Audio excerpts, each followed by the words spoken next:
बिल्कुल, आप अस्पताल इलाज कराने के लिए आते हैं। क्या आपको पता है अस्पताल के अंदर भी इन्फेक्शन हो सकता है, ख़ास करके आईसीयू में। इसीलिए कहा जाता है कि आईसीयू में आप बहुत सोच समझ कर के अंदर जाएँ, पूरी तरह से प्रिपेयर होकर के अंदर जाएँ। अभी हम एम्स ट्रॉमा सेंटर में हैं और यहाँ हमारे साथ डॉक्टर पूर्वा माथुर हैं। पूरी पैन इंडिया एक स्टडी हुई है और इसकी रिपोर्ट रिलीज़ की गई है कि आखिरकार इस स्टडी रिपोर्ट में क्या है, क्योंकि कहा जा रहा है कि आईसीयू में इन्फेक्शन रेट ज़्यादा होता है। आखिरकार अब हम बात करते हैं पूर्वा माथुर से। मैम, थोड़ा-सा आगे आप आ जाइए। ये बताएँगी कि जो स्टडी रिपोर्ट है, ये जो पैन इंडिया आपने किया है, किन-किन हॉस्पिटल को शामिल किया है और क्या स्टडी रिपोर्ट आई है? तो ये हमारी जो हॉस्पिटल नेटवर्क है ये ऑलमोस्ट कंबाइंड स्टेट्स और यूनियन यूनियन टेरिटरीज़ को हम जोड़ें तो 34 स्टेट्स एंड यूनियन टेरिटरीज़ के डिफरेंट हॉस्पिटल्स हैं, public sector, private sector, tertiary hospitals, secondary level hospitals. तो कुल मिला के मोर देन 190 आईसीयूज़ जो हैं इस स्टडी के पार्ट हैं। तो ये एक तरह से इंडिया का लार्जेस्ट सर्विलेंस नेटवर्क है जो कि एक सिस्टमैटिक तरीके से आईसीयू में कौन कौन से इन्फेक्शंस हैं, किस तरह के इन्फेक्शंस हैं, ये मेजर करता है। और इसकी हम रिपोर्ट्स हर हॉस्पिटल को मिलती है, मिनिस्ट्री को भी हम देते हैं। तो इस नेटवर्क से ये पता पड़ता है कि किस तरह के इन्फेक्शंस हैं, क्या रेट्स हैं, और अगर आपने कुछ प्रिवेंट करने के लिए करा है तो उससे किस तरह से रेट्स कम हो रहे हैं। तो इसको हम सर्वेलेंस बोलते हैं। जब हम सर्वेलेंस करते हैं तो हमें रियल टाइम अच्छी क्वालिटी का डेटा मिलता है। तो क्या रिज़ल्ट आया है? रिजल्ट्स जो हमारे रेट्स आए हैं, हम 4 तरह के इन्फेक्शंस आईसीयू में सर्वेलेंस के अंदर ले रहे हैं। एक ब्लड स्ट्रीम इन्फेक्शंस हैं, यूरिनरी ट्रैक्ट इन्फेक्शंस हैं, वेंटिलेटर एसोसिएटेड निमोनिया है और सर्जिकल साइट इन्फेक्शन है। तो हमारे नेटवर्क लेवल जो ब्लड स्ट्रीम इन्फेक्शन रेट है वो है अराउंड 6 पर 1000 पेशेंट डेज। जो यूरिनरी ट्रैक्ट इन्फेक्शन है वो है 3 पर 1000 patient days. Surgical site infection हमारा 4% है और वेंटिलेटर एसोसिएटेड निमोनिया भी हमारा 6 to 8% पर 1000 वेंटिलेटर डेज है। तो इन रेट्स को अगर बाकी लोअर मिडिल इनकम कंट्रीज से कंपेयर करें जो कि एशियन अफ्रीकन कंट्रीज़ हैं, तो हमारे रेट्स इस नेटवर्क में ऑलमोस्ट कंपेरेबल हैं। एम्स ट्रॉमा सेंटर का और एम्स का क्या है? एम्स ट्रॉमा सेंटर का रेट भी ऑलमोस्ट सेम है। Urinary tract infection network level से कम है। Blood stream infection almost same है। वेंटिलेटर एसोसिएटेड निमोनिया कई बार हायर रहता है, बेंचमार्क जो हमारा है। अदरवाइज सेम रेट है क्योंकि ट्रॉमा सेंटर एक सर्जिकल सेंटर है। तो हमारे नेटवर्क में हमने देखा है कि सर्जिकल सेंटर्स में रेट्स ज़्यादा होते हैं क्योंकि सर्जिकल आईसीयूज़ में पेशेंट्स डिवाइसेस पे ज़्यादा रहते हैं as compared to other ICUs. Surgical patients की सर्जरी भी हुई रहती है। तो हमारे नेटवर्क में हमने देखा है कि कैंसर आईसीयूज़, सर्जिकल आईसीयूज़, इनके रेट्स थोड़े से ज़्यादा रहते हैं। तो मैम, इससे बचने के लिए खास करके जो मेडिकल फर्टिनिटी के लोग हैं, जो आईसीयू में काम करते हैं, चाहे वो डॉक्टर्स हों, पैरामेडिकल स्टाफ्स हों, उनके लिए क्या नसीहत है? क्योंकि रिपोर्ट तो रिलीज़ हो गई है, इन्फेक्शन रेट होता है, सबको पता है और अब ये इन्फेक्शन रेट किस तरह से और तमाम हॉस्पिटल्स को भी मदद करेगा? नहीं, देखिए हम जिस रियलिटी में अभी हैं, और ये इंडिया का नहीं ग्लोबली जो एंटी माइक्रोबियल रेजिस्टेंस का सिचुएशन है और जो हेल्थ केयर एसोसिएटेड इन्फेक्शन का रेट है, उससे यही एम्फेसाइज कर सकते हैं कि prevention is the only cure.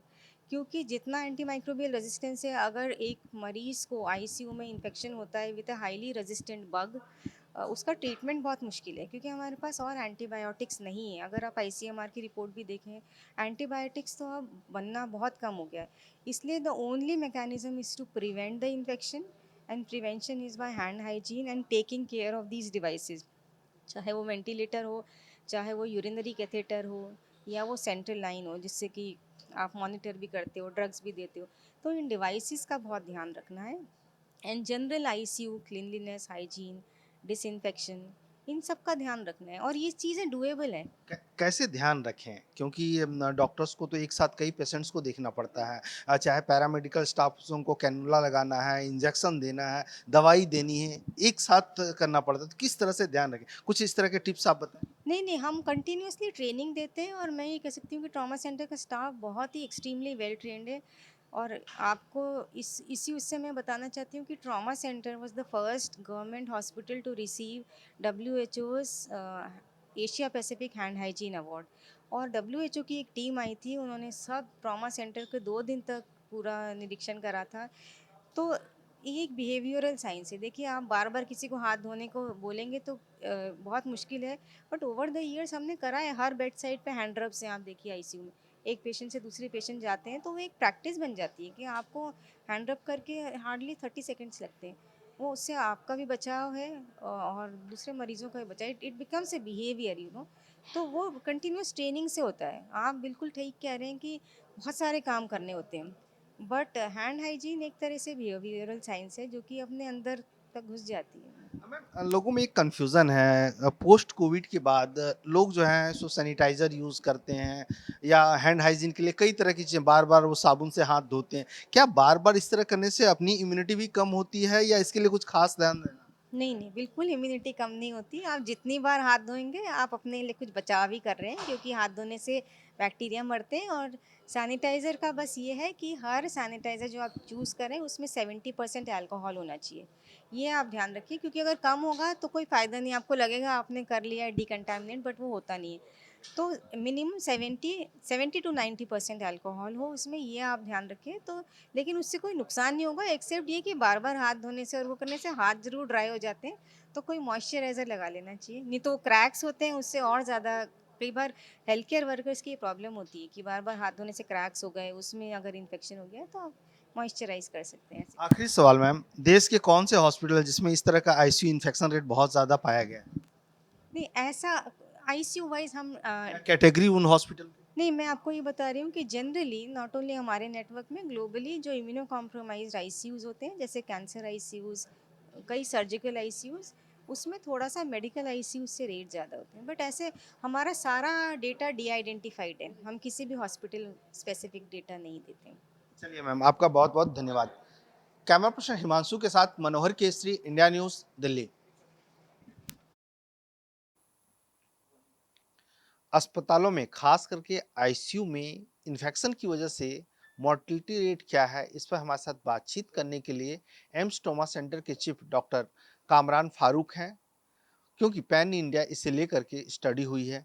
Sir, जिस हम मृत्यु दर की बात कर रहे हैं, क्योंकि अस्पतालों में भी मृत्यु दर होता है खास करके संक्रमण को लेकर के, आप लोगों ने एक पैन इंडिया स्टडी की है, क्या इन्फेक्शन रेट है और यहाँ का क्या इन्फेक्शन?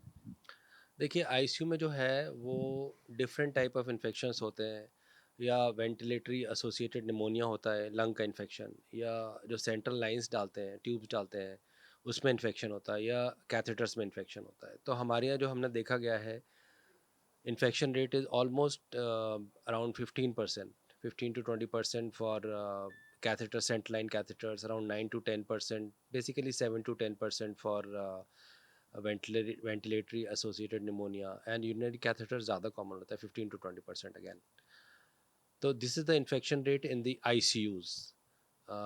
और अगर आप देखा जाए तो मोर्टेलिटी रेट स्पेशली उन पेशेंट्स में जिनमें ये इन्फेक्शन पाया जाता है जिसमें, और प्रॉब्लम ये है कि जो आईसीयू में जो इन्फेक्शन है ये मल्टी रेजिस्टेंट ऑर्गेनिजम्स की वजह से इन्फेक्शन होता है। तो इनकी जो एंटीबायोटिक्स हम देते हैं वो काम नहीं करती, इनको बोलते हैं anti microbial resistance.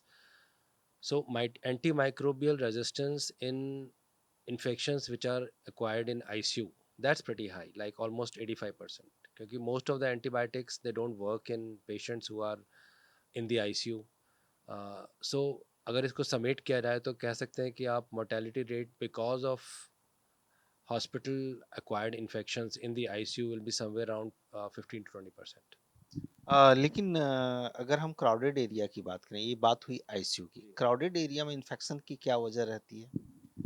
Crowded area में जो इन्फेक्शन होता है, आज आम जनता को अगर देखा जाए, जैसे पेशेंट अगर हॉस्पिटल में जाए या इवन मार्केट्स वगैरह में, तो उसमें जो ये खांसी जुकाम होता है ये मोस्टली वायरल इन्फेक्शन होता है। तो ये बैक्टीरियल इन्फेक्शन नहीं होता, जो आईसीयूज में इन्फेक्शन होते हैं ये बैक्टीरियल इन्फेक्शन होता है। और नॉर्मली जो क्राउडेड एरियाज जैसे हो गया आपका मार्केट्स हो गई, या फेस्टिवल के ड्यूरिंग जो क्राउडिंग होती है, या खेल कूद के मैदान में जो क्राउडिंग होती है, उनकी वजह से जो इन्फेक्शन होता है ना वो वायरल होता है ज़्यादातर। ज़ुकाम हो गया, खांसी हो गया, दिस इज़ सीजनल। तो वो जो है वो बैक्टीरियल इन्फेक्शन नहीं है, तो उसमें एंटीबायोटिक का ज़्यादा रोल नहीं है। I mean that is because of virus, तो उसमें एंटीबायोटिक का रोल ही नहीं है। मतलब सर ये आप कहना चाह रहे हैं कि लोग जो एंटीबायोटिक का गलत इस्तेमाल कर रहे हैं, बेवजह कुछ भी प्रॉब्लम हुई, कहीं सूजन हो गया या जो भी उन्हें लगे तो तुरंत जो है सो एंटीबायोटिक्स लिख देते हैं, चाहे वो डॉक्टर हों या भी ओवर द काउंटर जा कर के लोग लेते हैं। तो ऐसी स्थिति में आप कहना चाह रहे हैं कि जिनको वायरल इन्फेक्शन है वो एंटीबायोटिक ना लें। हाँ बिल्कुल, एकदम यही कहना चाह रहे हैं कि जो नॉर्मल फीवर आता है, रूटीन फीवर आता है, ज़ुकाम की वजह से होता है, छोटी मोटी खांसी होती है, तो at the drop of a hat antibiotic में जंप नहीं करना चाहिए। क्या होता है आजकल लोगों को कुछ एंटीबायोटिक के नाम पता है, प्राइवेट प्रैक्टिशनर भी वही एंटीबायोटिक देते हैं, तो फटाक से वो जाके डायरेक्टली केमिस्ट से ओवर द काउंटर जैसे आपने कहा एंटीबायोटिक ले लेते हैं। जबकि 90% ऑफ द टाइम्स वो इन्फेक्शन वायरल होते हैं, उसमें एंटीबायोटिक काम ही नहीं करेगी, और उसकी वजह से नुकसान ये है कि एंटीबायोटिक रेजिस्टेंस बहुत ज़्यादा हो जाती है। जो एंटीबायोटिक नॉर्मली एक बैक्टीरिया में काम करेगी, वो अगर आप ऐसे मिसयूज़ करेंगे या ओवर यूज़ करेंगे या अनइंडिकेटेड यूज़ करेंगे, तो वो थोड़ी देर के बाद बैक्टीरिया में भी वो काम नहीं करेगी, ये प्रॉब्लम है। इससे क्या आने वाले टाइम में कॉम्प्लिकेशंस हो सकते हैं? कॉम्प्लिकेशन यही होगा कि भाई एंटीबायोटिक काम ही करना बंद कर देंगी। अभी तो हमारे पास जो बैक्टीरिया हैं वो कुछ कुछ बैक्टीरिया सेंसिटिव हैं एंटीबायोटिक से, हम दवाई देंगे तो पेशेंट ठीक हो जाएगा। अगर हम ऐसे मिसयूज़ करते रहेंगे या ओवर यूज़ करते रहेंगे, तो एक टाइम ऐसा आएगा कि बैक्टीरिया सेंसिटिव ही नहीं रहेगा एंटीबायोटिक में, तब हमारे पास कोई उपचार ही नहीं रहेगा या कोई ट्रीटमेंट ऑप्शन ही नहीं रहेगा कि हम उस बैक्टीरिया को कौन सी एंटीबायोटिक दें, क्योंकि और मरीज की जान चली जाए। और मरीज़ की जान चली जाएगी, वो ठीक ही नहीं होगा। सर जिस आईसीयू की बात करते हैं एक बार मैं फिर उस पर आना चाहता हूँ। आईसीयू में एंटीबायोटिक के अलावा और क्या वजह होती है जिसकी वजह से इस तरह के इन्फेक्शन रेट्स 15 से 20% होते हैं? नहीं, आईसीयू में जो होते हैं मरीज बहुत सीरियस जाते हैं, जो बहुत गंभीर रूप से घायल है या उनको बहुत सीरियस इन्फेक्शन है या कोई सीरियस प्रॉब्लम है, उसी टाइप के मरीज़ आईसीयू में जाते हैं। नॉर्मल पेशेंट जो बहुत उतने सीरियस नहीं है, वो रूटीनली वार्ड्स में होते हैं। तो आईसीयू में जाने की वजह से उनकी इम्यूनिटी भी कंप्रोमाइज़ हो सकती है। जैसा एक नॉर्मल आदमी के अंदर जो पावर होती है इन्फेक्शन से लड़ने की या हीलिंग की, वो इनमें थोड़ी कॉम्प्रोमाइज़ होती है। और जो मेडिकल स्टाफ्स होते हैं उनकी लापरवाही भी हो सकती है, अनहाइजीनिक कंडीशन भी हो सकता है। देखिए, वैसे जो आईसीयू में जो स्टाफ काम करता है वो it is a very well trained staff, the best of the staff goes to ICU. तो नॉर्मली ऐसा नहीं है, specially in tertiary care hospitals या जो बड़े हॉस्पिटल में, उसमें जो भी staff health care workers ICU में काम कर रहे हैं, they are all well trained. तो वो हमेशा ये दिमाग में रखते हैं कि भाई इन्फेक्शन कंट्रोल कैसे किया जाए या मिनिमाइज़ कैसे किया जाए। लेकिन हाँ, अगर पेरिफेरी में आप जाएँगे, छोटे हॉस्पिटल में जाएँगे, तो अगर वहाँ पर स्टाफ उतना ट्रेन नहीं है या नॉर्मल पेशेंट वर्कर्स को उन्होंने ले लिया है, उसको आईसीयू में लगा दिया, तो उनको डेफिनेटली ये ध्यान रखना चाहिए कि अपना हैंड हाइजीन या जो भी प्रिकॉशंस लेने हैं इन्फेक्शन कंट्रोल करने के लिए, वो लेना चाहिए। चलिए सर, आपका बहुत बहुत धन्यवाद। कैमरा पर्सन हिमांशु के साथ मनोहर केसरी, इंडिया न्यूज़, दिल्ली।